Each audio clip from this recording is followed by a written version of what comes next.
سیاستدان تو جو بھی ہیں وہ بیچارے تو چلیں اپنی کوشش کرتے ہیں جو بھی کرتے ہیں کوشش.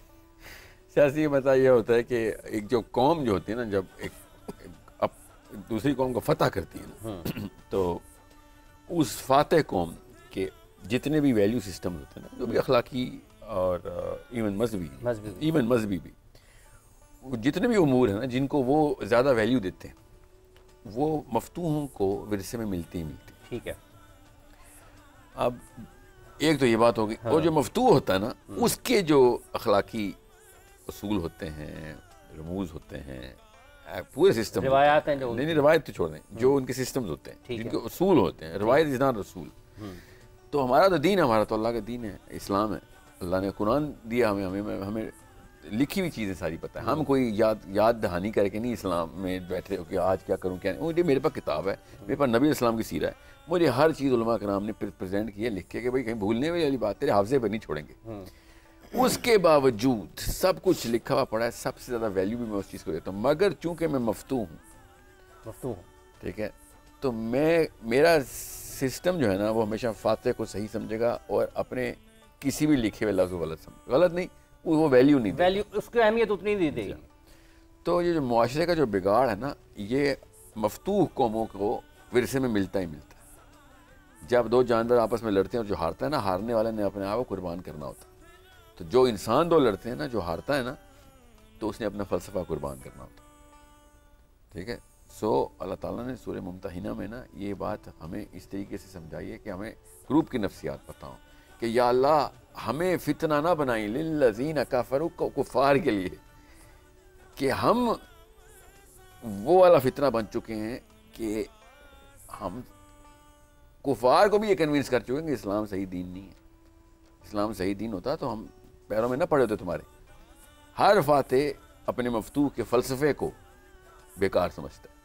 اس لیے ضروری ہے میں نے اس لیے آپ چلا سیاسی کیوں کہتا ہوں کہ ہمیں طاقت میں ہونا ضروری تھا. اور اگر نہیں بھی تھے تو اپنے مسلم ایٹیٹیوڈ اور آئیڈینٹی کو برملا ظاہر کرنا چاہیے تھا کہ ٹھیک ہے تم اگر جنگیں ہارے ہو جیتے ہوئے ہو اس کا یہ مطلب نہیں ہے کہ تمہارے ٹینک طاقتور ہے تو اس کا مطلب ہے فلسفہ بھی طاقتور ہے.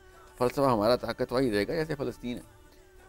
للک کے نہیں مر رہے وہ پیروں پہ کھڑے ہو کے مر رہے ہیں کہ فلسفہ ہمارا ٹھیک ہے تم زیادہ تعداد میں آ گئے زیادہ بندوقیں آ گئی. پھر امہ پہ آ گئی نا یہ بات اس لیے کہا تھا نا امہ پہ نہیں امہ کے اکابرین پہ جو سیاسی اکابرین اسپیشلی لیڈرشپ پہ اول الامر پہ آ گئی بات. اتنا نہیں پتا حضرت عمر نے کہا کہ مدینہ کی گلیوں میں کسی کا ایمان بھی نیچے متزلزل تب بھی سوال میرے سے ہوگا. عمر خطاب کو یہ بات پتہ تھی ہمیں کیوں نہیں سمجھ آ رہی. ہر ایک کو پتہ ہے کہ جب جو سیاسی اکابرین ہوتے ہیں نا وہ بیسکلی اگلے بندے کی پورے گروپ کی نفسیات وہ اصل میں وہ پالن ہار ہوتے ہیں سارے. وہ they are the real parents. Nawaz Sharif Imran Khan are the real parents of the Pakistan. ان کا جتنا اثر ہوتا ہے نا بچے کی نفسیات پہ عام گھر میں. دیکھیں وہی بات ہے جس سے آپ نے کہا پیرنٹس اور بچوں کا جو کنیکشن ہے اس طرح پوری عوام کا اپنے لیڈرز کے ساتھ جو کنیکشن ہے جو ایسوسیشن ہے. جی یہ ہے اصل میں لیڈرشپ کی اصل میں جو ہے نا طاقت. اب میں اس لیے آپ نے جو سوال پوچھا معاشرے میں بگاڑ مفتوح قومیں پھر اپنا فلسفہ قربان کرتی ہیں. ان کے پاس فلسفہ ہے کوئی نہیں. ہمارے پاس لکھا ہوا فلسفہ ہے. وہ بائبل پہ نہیں چل رہے ہیں یاد رکھیے گا. بائبل پہ سب سے پہلے انہوں نے اس فتح سے بھی پہلے بائبل کو طلاق دے چکے ہیں. وہ 1600 میں بائبل کو طلاق دی ہے انہوں نے. ٹھیک ہے. میں آپ کو کیوں یہ بات بتا رہا ہوں کہ ان کا ویلیو سسٹم مسلمان کے ذہن کے اندر ہضم ہو ہی نہیں سکتا. یہ دو الگ الگ ٹکرانے والے فلسفے ہیں. آپ کو میں کہوں نا کہ آدھا گورا ہو جاؤ اور آدھا مسلمان رہے تو آپ کہیں گے سر ایک طرف کر دے تو سکون آئے گا یا پورا مسلمان کر یا پورا دہریا کر دے مجھے بے شک اور کسی ایک طرف کسی ایک کھوٹے باندھ. اب آپ جو دیکھ رہے ہیں نا ہمارے بچے وہ آدھے تیتر آدھے بٹیر دیکھ رہے ہیں. وہ اس لیے یہ جھوٹ یہ کذب کی آسانی کہاں سے آتی ہے. ورنہ ایک مسلمان راتوں کو روتا ہے کہ جب وہ دن کو گناہ کرتا ہے اکیلے میں کتھارسس کرتا ہے اپنا. عام بندہ یہ کرتا تھا وہ فاتح قوموں کے بچے کرتے ہیں.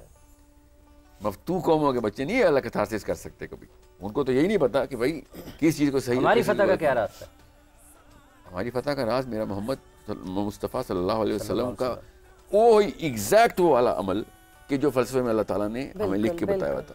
ہی واز سو کنسسٹنٹ کہ ان کو دیکھ کے کوئی بندہ کنفیوژن میں نہیں جا سکتا تھا.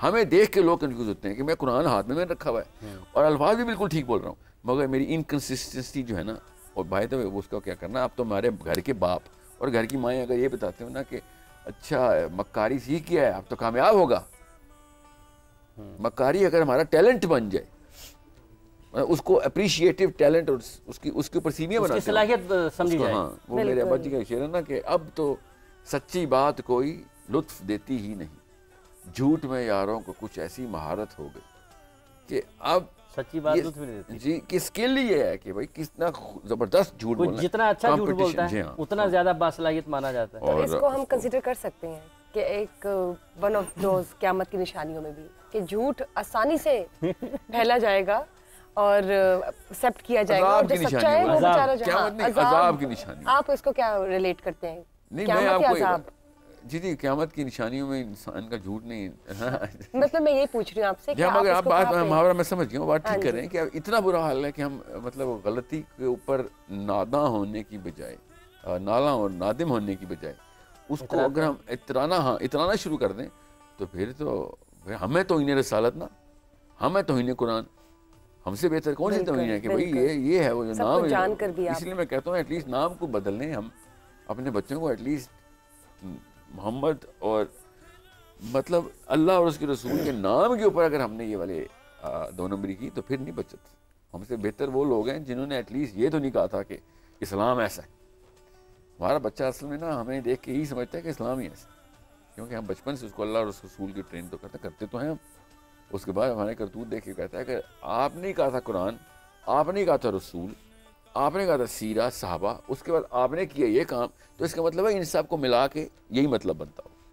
یہ ڈاکٹر سرار نے ایک زبردست بات کی نا, وہ کہتے ہیں کہ جب امت علماء کو یہ دیکھتی ہے کہ وہ اس لیول پہ عمل نہیں کر رہے تو علماء پہ ذمہ داری زیادہ کیوں ہوتی ہے, کیونکہ یہ نواز شریف عمران خان قرآن کو نہیں ریپرزینٹ کرتے نا, علماء ان کو کرتے ہیں. تو انہوں نے کہا تھا کہ اگر آپ وہ عمل میں نہ آئے تو لوگ سمجھیں گے سیرہ کا مطلب ہی یہ ہے جو آپ کر رہے ہیں, لوگ سمجھیں گے قرآن کا مطلب ہی یہ ہے. ٹھیک ہے, کسی اور شعبے کو دیکھ کے وہ قرآن اور سیرہ کے اوپر نقب نہیں لگاتے. اس لیے یہ داڑھی والا بندہ جو مجھ جیسا ہے, ٹھیک ہے, جو اللہ رسول کا نام لیتا ہے, اس کے اوپر ذمہ داری اتنی بڑی بڑھ جاتی ہے کہ وہ آخرت میں کھڑا سب سے بڑے امتحان دے رہا ہوگا. میں تو نبی اسلام کو ریپرزینٹ کر رہا تھا, بڑے بڑے چور بچ جائیں گے کیونکہ انہوں نے کبھی اسلام کا نام نہیں لیا ہوگا. ہم مسلمان ہیں, ہم نے جیسی بچے سے کہنا ہم تو کہتے ہیں اپنے بچوں کو بھائی اللہ اور اس کے رسول کے علاوہ اور کوئی سسٹم نہیں ہے, اور کوئی اطاعت نہیں, باقی سب کچھ طاغوت ہے. اس کے بعد میرے اوپر گناہ کی گنجائش ختم ہو جاتی ہے. اچھا لیکن جب آپ نے علماء کی بات کی اور ایک اگر کوئی پڑھا ہوا لیکن بحثیت مسلمان, جب آپ لا الہ الا اللہ محمد رسول اللہ پڑھ لیے, آپ تو اس سسٹم میں تو آ گئے, آپ جی چھوٹا ذمہ تو یہ تو نہیں کہہ سکتا خلیفۃ الارض کا ذمہ تو ہر ایک کے اوپر ہی ہے, مگر دیکھیں ممبر رسول کا ذمہ جو ہے نا وہ سب سے ایک کرٹیکل سینسٹیو معاملہ ہوتا ہے. سو جب میں نے اس لیے آپ سے کہا تھا ڈاکٹر سرار کی بات ہے کہ جب ایک بندہ ریپرزینٹ کرتا ہے نا اسلام کو اور اس کی عمل میں انکنسسٹنسی ہو تو اسلام کا برانڈ ڈاؤن کر رہا ہوتا ہے. اس لیے بڑا چکا ہے اور چور ہے, فراڈ ہے, جو جان کی اس بات کو سمجھتے ہوئے اسلام کا نام نہیں لیتا. وہ سیاست میں رہتا ہے, وہ کہتا ہے سر ہم تو بندہ بشر ہوں جی, گناہ گار آدمی ہوں, یہ بات وہ جان کی اس لیے وہ بات کرتا ہے کہ مجھے دیکھ کے فالو نہ کرنا. بالکل ٹھیک ہے, میرے سے کوتاہیاں ہوتی ہیں جی, بس میں تو بھائی توبہ طائب کو جاؤں گا. جو بھی اس نے کوئی اسٹریٹجی بنائی ہوتی ہے بچوں کو جان کے, وہ کہتا ہے میں کمزور ہوں, میری کمزوری ریپلیکیٹ نہ کر لیں. وہ اصل میں ہم جیسے بندوں پہ قبضہ ہوتا ہے کہ تم لوگ تو باتیں کرتے ہو بڑی, تم لوگ کیسے غلطی کر سکتے ہو, میں تو پہلے ہی کہہ چکا ہوں کہ میں فیل ہوں, تم لوگ کہتے ہو میرے بچے فیل نہیں ہونے دینے. تو مجھ جیسے بندوں کو گردن سے پکڑتے ہیں, ایسے اچکے بھی گردن سے پکڑ لیتے ہیں, اتنی سینس ہوتی ہے ان کے اندر. تو ہم تو ماں باپ ہیں, ہم سب ہمارے بچے ہیں, ہم تو دیکھتے ہیں کہ بھیا سب کچھ قربان کر دیں گے, بچے قربان نہیں کریں گے. سو بچوں کے لیے سب کچھ قربان کر دیں گے, یہی ہماری اسٹریٹجی ہے ہر ماں باپ کی. سو اگر آپ اپنا ایگو, اپنی اپنی جو بھی خواہشات ہیں وہ نہیں قربان کر سک رہے ہیں, جس کی وجہ سے جھوٹ بولتے ہیں نا, سو جس کی وجہ سے فراڈ کرتے ہیں, 2 نمبریاں کرتے ہیں, تو پھر بچوں کو بھی ہم یہی سکھاتے ہیں کہ بھائی سب کچھ اینڈ میں نا, سب کچھ اینڈ میں 2 نمبری ہے. بھائی بچوں کو پالنا بھی 2 نمبری ہے, ہم نے یہاں تک بھی ثبوت دیتی ہو, تو اس لیے وہ سیریس نہیں لیتے ہمیں. اچھا